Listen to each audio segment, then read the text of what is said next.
প্রিয় ছাত্রছাত্রীবৃন্দ, শুভেচ্ছা নিও। আশা করি মহান সৃষ্টিকর্তার অসীম কৃপায় তোমরা সবাই ভালো আছো। ন্যাশনাল আইডিয়াল কলেজের আজকের উচ্চতর গণিত অনলাইন ক্লাসে তোমাদের সাথে আছি আমি এনামুল হক, প্রভাষক, গণিত বিভাগ, ন্যাশনাল আইডিয়াল কলেজ। আগের অনলাইন ক্লাসে আমি উচ্চতর গণিত দ্বিতীয় পত্রের স্থিতিবিদ্যার প্রশ্নমালা 8.2 এর জন্য প্রয়োজনীয় কিছু সূত্র এবং এই প্রশ্নমালার কয়েকটি গুরুত্বপূর্ণ অঙ্কের সমাধান নিয়ে আলোচনা করেছিলাম। আজকের ক্লাসে আমি এই প্রশ্নমালারই আরও কিছু গুরুত্বপূর্ণ অঙ্কের সমাধান নিয়ে আলোচনা করব। আমি আশা করি তোমরা আজকের ক্লাসটি খুবই মনোযোগ সহকারে দেখবে, তাহলে এই প্রশ্নমালার বাকি সব অঙ্কই তোমরা নিজেই সমাধান করতে পারবে। একটি প্রশ্ন লক্ষ্য করো, এসিবি একটি রশির দুই প্রান্ত একই অনুভূমিক রেখায় এ এবং বি বিন্দুতে আবদ্ধ আছে। রশিটির সি বিন্দুতে ডাব্লু ওজনের একটি বস্তুকে গিট দিয়ে বাঁধা আছে। এবিসি ত্রিভুজের ক্ষেত্রফল ডেল্টা দ্বারা সূচিত হলে দেখাও যে রশির সি এ অংশের টান সমান W B divided by 4c delta into C square plus A square minus B square.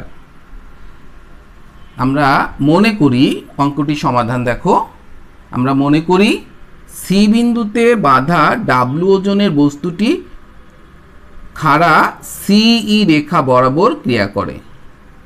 এখন যদি আমরা এই সি বিন্দু দিয়ে জিএইচ একটি অনুভূমিক রেখা অঙ্কন করি, প্রশ্নে বলা আছে এ বি রেখাটি অনুভূমিক। আমরা যদি সি বিন্দু দিয়ে জিএইচ অনুভূমিক রেখা অঙ্কন করি তাহলে এ বি রেখা এবং জিএইচ রেখা দুইটি পরস্পর সমান্তরাল হবে। সুতরাং কোণ বিসিএইচ হবে কোণ সিবিএ এর একান্তর কোণ। একইভাবে কোণ এসিজি কোণ হবে কোণ সিএবি এর একান্তর কোণ। সুতরাং আমরা বলতে পারি যে কোণ বিসিএইচ সমান কোণ সিবিএ সমান বি কোণ। যেহেতু এবিসি ত্রিভুজ, সুতরাং আমরা সিবিএ কোণকে আমরা বি কোণ বলতে পারি। একইভাবে কোণ এসিএইচ সমান কোণ সিএবি সমান এ কোণ। যেহেতু সি বিন্দুতে বস্তুটি গিট দিয়ে বাঁধা আছে, সুতরাং এই সিএ এবং সিবি এই দুই অংশের সুতার টান ভিন্ন ভিন্ন হবে। আমরা জানি যখন কোনো একটি রশির উপর দিয়ে একটি মসৃণ আংটাকে অবাধে গড়িয়ে যেতে দেওয়া হয়, তখন আংটাটি রশিটির মধ্যবিন্দুতে এসে ভারসাম্য অবস্থার সৃষ্টি করে। তখন রশির দুই প্রান্তের টান সমান হয়। আর যদি কোনো একটি বিন্দুতে গিট দেওয়া হয়, বাঁধা হয়, তাহলে দুই প্রান্তের টান সমান হতেও পারে, নাও হতে পারে। কখন সমান হবে? যদি মধ্যবিন্দুতে, রশিটির মধ্যবিন্দুতে গিট দেওয়া হয়, তবেই কেবল দুই প্রান্তের টান সমান হবে। আর মধ্যবিন্দুতে ভিন্ন অন্য যে কোনো বিন্দুতে গিট দিয়ে বাঁধা থাকলে তখন আর সুতার দুই প্রান্তের টান সমান হবে না। তো এখানে যেহেতু বলা নেই যে সি বিন্দুটা এই রশির মধ্যবিন্দু, এমন কিছু বলা নেই, সুতরাং আমরা ধরে নিব যে দুই প্রান্তের টান ভিন্ন ভিন্ন, T1 ও T2 দুই প্রান্তের টান আমরা ধরলাম সি অংশের টান T1 এবং সিবি অংশের টান T2। এখন যদি সি এসিবি সুতার মধ্যবিন্দু হয় তাহলে T1 আর T2 এর মান সমান হবে। আর যদি মধ্যবিন্দু না হয় তাহলে T1 ও T2 এই দুইটা এর মান ভিন্ন ভিন্ন হবে। এখন প্রশ্নে আমাদের বলছে শুধুমাত্র সি এ অংশে সুতার টান নির্ণয় করতে, অর্থাৎ T1 এর মান নির্ণয় করতে। আমরা T1 এর মান নির্ণয় করতে পারলে একই প্রক্রিয়ায় T2 এর মানও নির্ণয় করতে পারবো, অর্থাৎ সিবি অংশের সুতার টানও আমরা নির্ণয় করতে পারবো। এখন দেখো, আমরা ধরে নিলাম যে সি এ অংশের সুতার টান T1 এবং সিবি অংশের সুতার টান T2। তাহলে এই সি বিন্দুতে দেখো তিনটি বল তিনটি ভিন্ন ভিন্ন রেখা বরাবর ক্রিয়া করে ভারসাম্য সৃষ্টি করেছে। কোন তিনটি বল? সি বিন্দুতে T1, T2 এবং W, এই বল তিনটি ক্রিয়া করে ভারসাম্য সৃষ্টি করেছে। সুতরাং এক্ষেত্রে লামির উপপাদ্য আমরা অ্যাপ্লাই করতে পারি। অতএব লামির উপপাদ্য অনুযায়ী আমরা কি পাই? T1 ডিভাইডেড বাই অপর দুইটি বলের মধ্যবর্তী কোণের সাইন T2 ও W, এই দুইটি বলের মধ্যবর্তী কোণের সাইন হচ্ছে সাইন কোণ BCE, অর্থাৎ T1 ডিভাইডেড বাই সাইন কোণ BCE সমান T2 divided by T1 O W, এই বল দুইটির মধ্যবর্তী কোণের সাইন। এখন T1 ও W বলের মধ্যবর্তী কোণের সাইন কি হবে? সাইন কোণ ACE, সাইন কোণ AC equal W divided by T1 ও T2 বলের মধ্যবর্তী কোণের সাইন। এখন T1 ও T2 বলের মধ্যবর্তী কোণের সাইন কত? সাইন কোণ ACB, অর্থাৎ W ডিভাইডেড বাই সাইন কোণ ACB। এখন আমরা জানি ত্রিভুজের ক্ষেত্রফল সমান ত্রিভুজের হাফ ইন্টু ত্রিভুজের যে কোনো দুই বাহুর গুণফল এবং ওই দুই বাহুর মধ্যবর্তী কোণের সাইনের গুণফলের সমান। তাহলে এই ত্রিভুজের ক্ষেত্রফল ডেল্টা প্রশ্নের মধ্যে দেয়া আছে, ডেল্টা সমান half AB into sine C. Sine C হচ্ছে AB, এই দুই বাহুর মধ্যবর্তী কোণ। আমরা জানি ABC ত্রিভুজের এ কোণের বিপরীত দিকের বাহুর দৈর্ঘ্য স্মল a, বি কোণের বিপরীত দিকের বাহুর দৈর্ঘ্য স্মল বি এবং সি কোণের বিপরীত দিকের বাহুর দৈর্ঘ্য স্মল সি। তাহলে এই এ বাহু আর বি বাহুর মধ্যবর্তী কোণ হচ্ছে সি কোণ। সুতরাং আমরা লিখতে পারি ত্রিভুজের ক্ষেত্রফল ডেল্টা সমান half AB into sine C. অতএব সাইন সি সমান এখান থেকে আমরা পাই 2 ডেল্টা ডিভাইডেড বাই AB এবং কোসাইন সূত্র অনুসারে আমরা পাই cos B সমান C square plus A square minus B square divided by 2CA। আমাদের সাইন সি এবং cos B এই দুইটি অনুপাতের মান প্রয়োজন, এই কারণে আমরা এই দুইটির মান আগে থেকে বের করে রাখলাম। এখন যেহেতু T1 এর মান কেবল বের করতে বলছে, সুতরাং আমরা এখান থেকে লিখতে পারি T1 ডিভাইডেড বাই সাইন কোণ BCE সমান W ডিভাইডেড বাই সাইন কোণ ACB। সুতরাং T1 divided by sine BCE equal W divided by sine ACB। যদি আমাদের T2 এর মান নির্ণয় করতে বলতো তখন আমরা লিখতাম T2 divided by sine ACE সমান W divided by sine ACB। এখন এই চিত্র হতে খেয়াল করো BCE এই কোণটি, HCE এই কোণটি 90 ডিগ্রি, কারণ এটা অনুভূমিক, এটা হচ্ছে খাড়া, অর্থাৎ এটার উপর লম্ব, GH এর উপর এটা লম্ব রেখা। সুতরাং এই কোণটি হচ্ছে 90 ডিগ্রি কোণ আর এই কোণটি হচ্ছে বি কোণ। সুতরাং BCE কোণ সমান 90 প্লাস বি। অতএব আমরা BCE এর মান লিখতে পারি সাইন 90 ডিগ্রি প্লাস বি। আর ACB এই কোণটি হচ্ছে ত্রিভুজ ABC এর সি কোণ।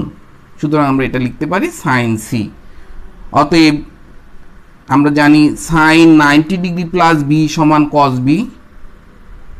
অতএব T1 divided by cos B সমান W divided by sine C. cos B আড়াআড়ি গুণ করে T1 সমান W cos B divided by sine C, বা T1 সমান আমরা এখানে cos B এবং সাইন সি এর মান বসিয়ে দিব। T1 সমান তাহলে পাই W divided by cos B এর মান C square plus A square minus B square divided by 2CA। cos B এর মানটি বসালাম এখানে, divided by sine C. Sine C এর মান পেয়েছি 2 delta divided by AB। Sine C এর মান বসালাম 2 ডেল্টা ডিভাইডেড বাই AB। এখন এই নিচের ভগ্নাংশটি পাশে গুণ দিয়ে উল্টে দিলে কি হবে? W into C square plus A square minus B square divided by 2CA। আর এই ভগ্নাংশটি গুণ দিয়ে পাশে উল্টে দিলে AB উপরে আর 2 ডেল্টা নিচে চলে আসবে। খেয়াল করো এ যদি আমরা কাটাকাটি করে দিই তাহলে কি থাকবে? উপরে WB আর নিচে থাকবে 2 into 2 4C into delta into C square plus এ স্কোয়ার মাইনাস বি স্কোয়ার, অর্থাৎ T1 সমান WB divided by 4C delta into C square plus A square minus B square প্রমাণিত। পরবর্তী প্রশ্নটি লক্ষ্য করো।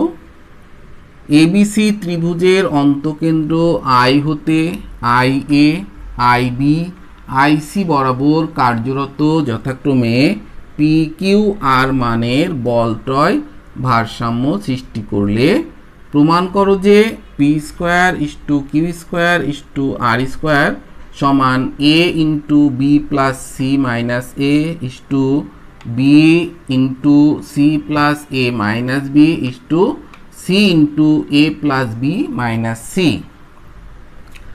সমাধান দেখো, যেহেতু প্রশ্নে বলা আছে আই ABC ত্রিভুজের অন্তকেন্দ্র, আমরা জানি একটি ত্রিভুজের তিনটি কোণের সমদ্বিখণ্ডক যে বিন্দুতে ছেদ করে সেই বিন্দুকে বলা হয় ত্রিভুজের অন্তকেন্দ্র। এখন আই যদি এই ABC ত্রিভুজের অন্তকেন্দ্র হয় তাহলে অবশ্যই AI এ কোণের সমদ্বিখণ্ডক, BI বি কোণের সমদ্বিখণ্ডক এবং CI হবে সি কোণের সমদ্বিখণ্ডক।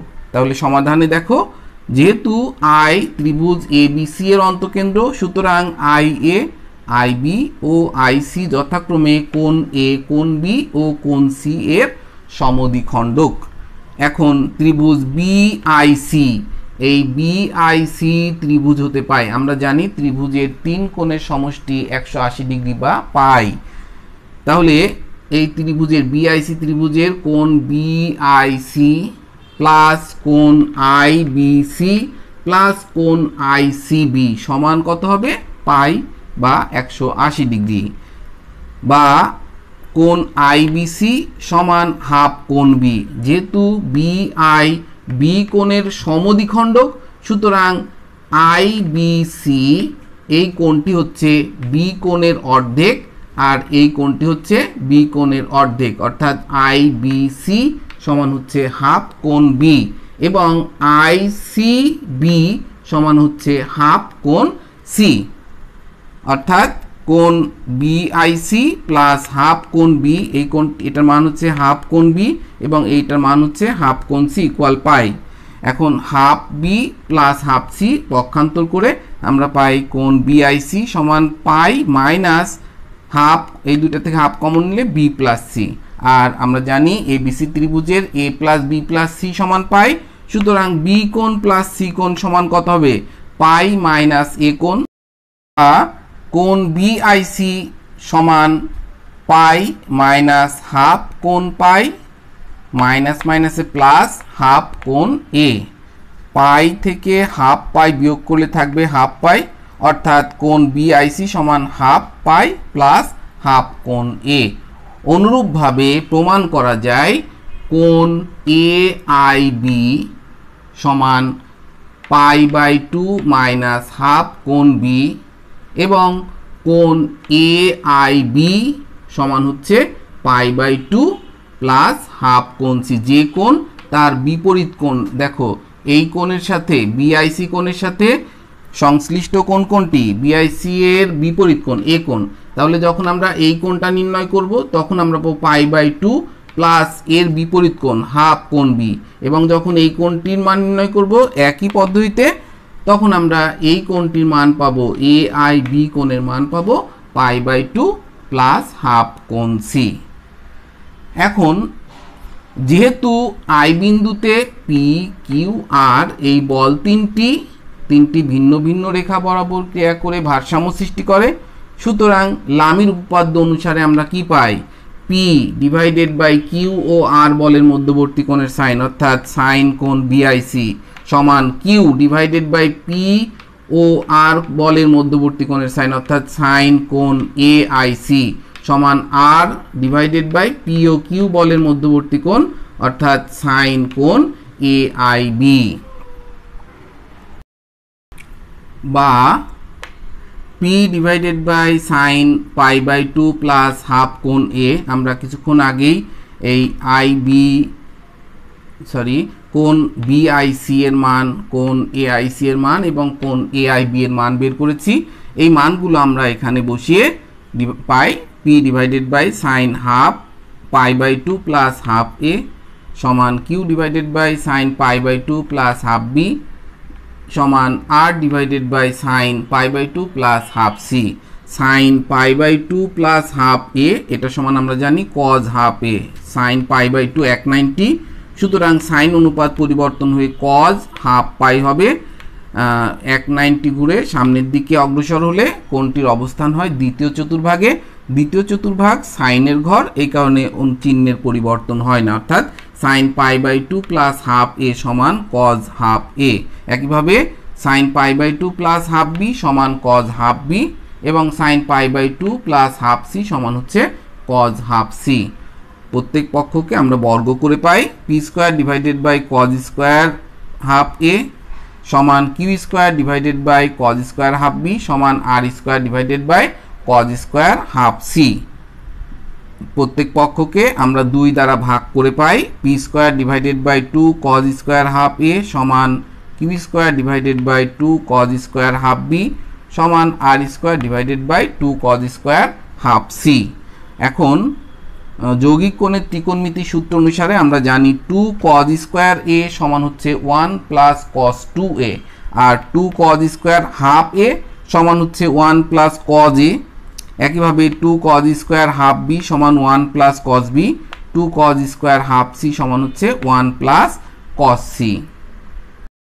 বা p square divided by 1 plus cosine সূত্র অনুসারে কজ এ এর মান হচ্ছে b square plus C square minus a square divided by 2bc equal q square divided by 1 plus cos b সমান C square plus A square minus B square divided by 2ca সমান r square divided by 1 plus cos c এর মান হচ্ছে a square plus B square minus C square divided by 2ab। লসাগু করে এখানে আমরা পাই 2bc plus B square plus C square minus a square divided by 2bc সমান q square divided by এখানেও নিচে লসাগু করে 2ca plus C square plus A square minus B square divided by 2ca equal R square divided by এখানেও নিচে লসাগু করে আমরা পাই 2ab plus A square plus B square minus C square divided by 2ab। এবার এই নিচের 2bc 2ca 2ab এগুলো উল্টে উপরে গুণ করে দিব। আর খেয়াল করো 2bc plus B square plus C square এটাকে লেখা যায় b plus c whole square minus a square. একইভাবে এটা 2ca plus C square plus A square c plus a whole square minus B square এবং 2ab plus A square plus B square a plus b whole square minus C square. এখানে দেখো এ square minus B স্কোয়ারের সূত্রে প্রয়োগ করা যায় a square minus B square সূত্রে প্রয়োগ করে b plus c plus a into b plus c minus a. একইভাবে c plus a plus b into c plus a minus b, এখানে a plus b plus c into a plus b minus c. উপরেরগুলো অপরিবর্তিত রেখেছি, আবারও উপরেরগুলো অপরিবর্তিত রেখে দেখো প্রত্যেক পক্ষকে আমরা যদি a plus b plus c দ্বারা গুণ করি a plus b plus c দেখো তিন পক্ষে বিদ্যমান, অতএব প্রত্যেক পক্ষকে আমরা a plus b plus c দ্বারা গুণ করলে কি থাকবে p square into 2bc divided by b plus c minus a, এখানে থাকবে q square divided into 2ca divided by c plus a minus B equal R square into 2ab divided by a plus b minus C. এখন এই লাইনের পর আমরা প্রত্যেক পক্ষকে 2abc দ্বারা ভাগ করব।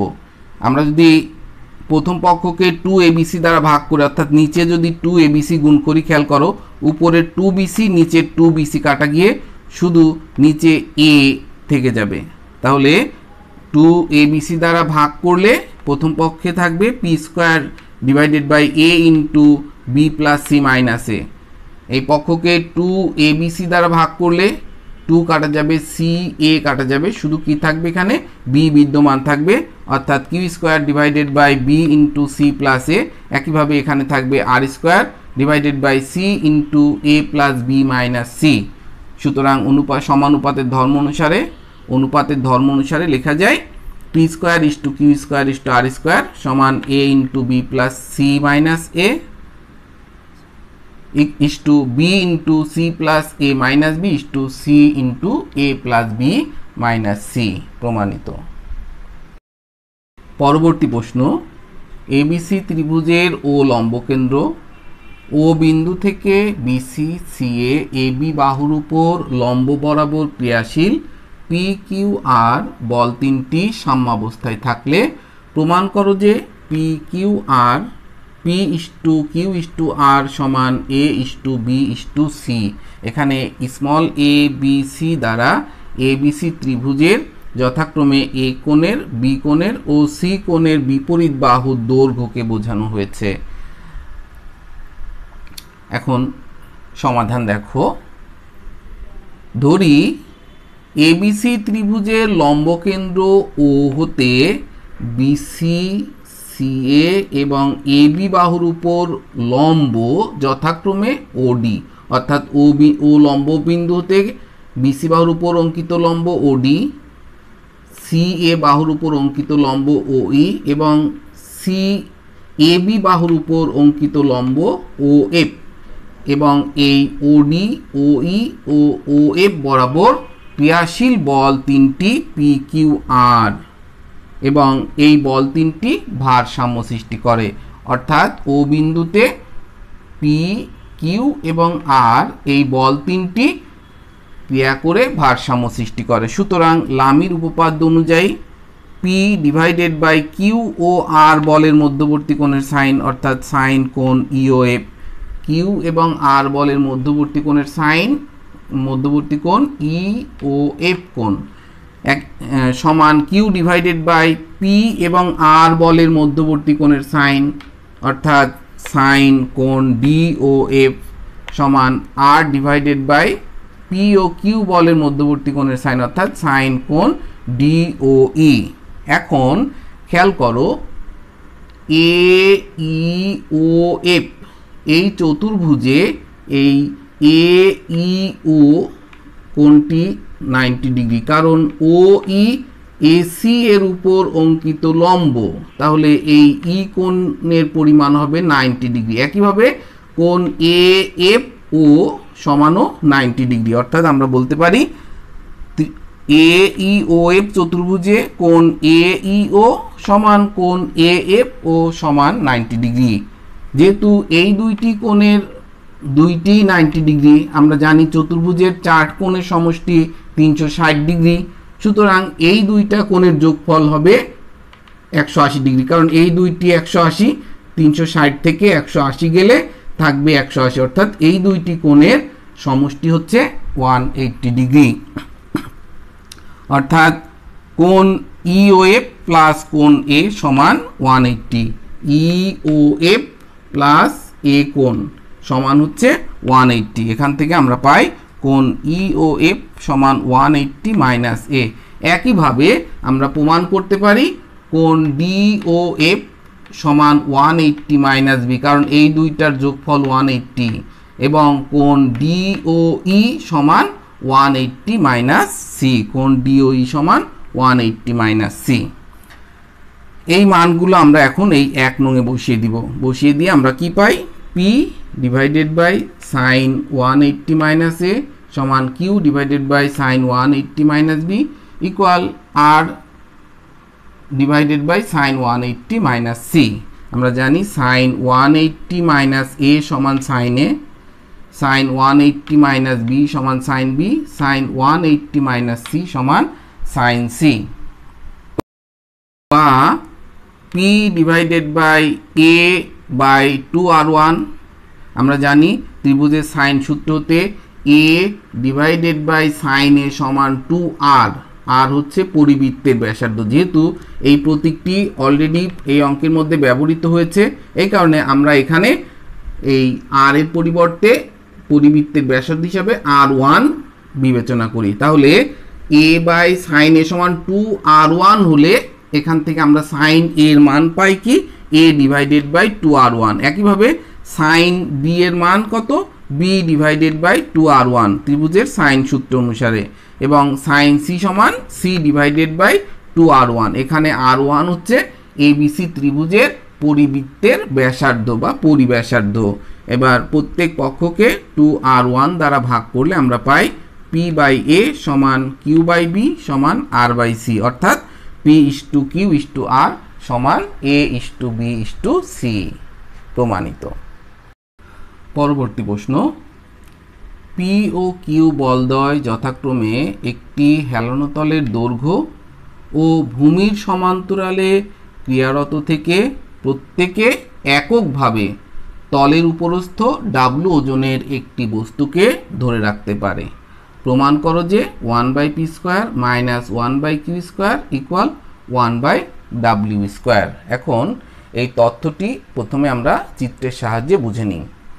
খেয়াল করো, মনে করি আলফা কোণে হেলানো একটি তল, এই তলের উপর এখানে ডাব্লু ওজনের একটি বস্তু রাখা আছে। এখন এই বস্তুটিকে দুইভাবে তলের উপর ধরে রাখা যায়। এক হচ্ছে তলের দৈর্ঘ্য বরাবর পি বল দ্বারা উপরের দিকে যদি টেনে ধরা যায় তাহলে এই ডাব্লু ওজনের বস্তুটি এখানে স্থির থাকতে পারে।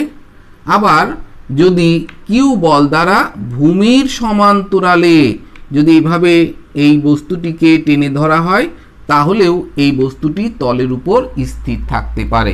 যখন পি বল ক্রিয়াশীল থাকবে তখন কিউ বল ক্রিয়াশীল থাকবে না, যখন কিউ বল ক্রিয়াশীল থাকবে তখন পি বল ক্রিয়াশীল থাকবে না।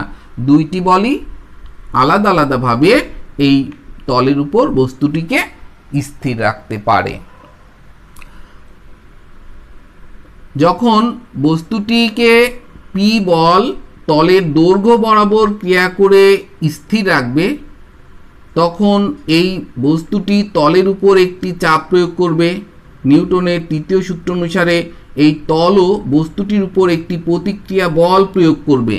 একইভাবে এক্ষেত্রেও যখন কিউ বল ভূমির সমান্তরালে বস্তুটিকে টেনে ধরে এখানে তলের উপর বস্তুটিকে স্থির অবস্থায় রাখবে তখনও এই বস্তুটি তলের উপর একটি চাপ প্রয়োগ করবে, ফলে তলও বস্তুর উপর একটি প্রতিক্রিয়া বল প্রয়োগ করবে। আমরা ধরে নিই যে প্রথম ক্ষেত্রে তলের প্রতিক্রিয়া বল R1 এবং দ্বিতীয় ক্ষেত্রে তলের প্রতিক্রিয়া বল R2। এবং আমরা জানি নিউটনের তৃতীয় সূত্র অনুসারে তলের প্রতিক্রিয়া বল সবসময় তলের উপর লম্ব বরাবর ক্রিয়া করে, অর্থাৎ এই R1 এবং R2 উভয়ই তলের উপর লম্ব বরাবর ক্রিয়া করবে। এখন আমরা প্রশ্নটির সমাধানে যাই। মনে করি প্রথম ও দ্বিতীয় ক্ষেত্রে তলের প্রতিক্রিয়া বল যথাক্রমে R1 ও R2, যার উভয়ই তলের উপর লম্ব বরাবর ক্রিয়াশীল, অর্থাৎ R1 R2 উভয়ই তলের উপর লম্ব বরাবর ক্রিয়াশীল। উভয় ক্ষেত্রেই আমরা জানি বস্তুর ওজন খাড়া নিচের দিকে ক্রিয়া করে, বস্তুর ওজন সর্বদাই খাড়া নিচের দিকে ক্রিয়া করে, অতএব উভয় ক্ষেত্রেই এই ডাব্লু ওজন খাড়া নিচের দিকে ক্রিয়া করবে। তাহলে প্রথম চিত্র অনুসারে আমরা ধরে নিয়েছি যে তলটি আলফা কোণে হেলানো। তাহলে প্রথম চিত্র হতে আমরা কি পাই? এই কোণটি আলফা হলে এই কোণটির পরিমাণ 90 মাইনাস আলফা, কারণ এই কোণটি 90 ডিগ্রি তলের উপর লম্ব বরাবর ক্রিয়া করছে ডাব্লু ওজন। একইভাবে এই কোণটি আলফা, এই কোণটি 90 মাইনাস আলফা। আর R1 তলের উপর লম্ব বরাবর ক্রিয়াশীল হয়, এই কোণটির পরিমাণ 90, এখানেও এই কোণটির পরিমাণ 90, অর্থাৎ ডাব্লু এবং R1 এর মধ্যবর্তী কোণ হবে 90 প্লাস 90 মাইনাস আলফা, অর্থাৎ R1 ও ডাব্লু এর মধ্যবর্তী কোণ হচ্ছে 180 মাইনাস আলফা। একইভাবে এই চিত্রেও R2 ও ডাব্লু এর মধ্যবর্তী কোণ হবে 180 মাইনাস আলফা। এবার দেখো প্রথম চিত্র হতে আমরা লামির উপপাদ্য অনুযায়ী পাই। প্রথম চিত্রে এইখানে রাখা বস্তুটির উপর তিনটি বল ক্রিয়া করছে, পি, R1 এবং ডাব্লু। এই তিনটি বল ক্রিয়া করে ভারসাম্য সৃষ্টি করছে।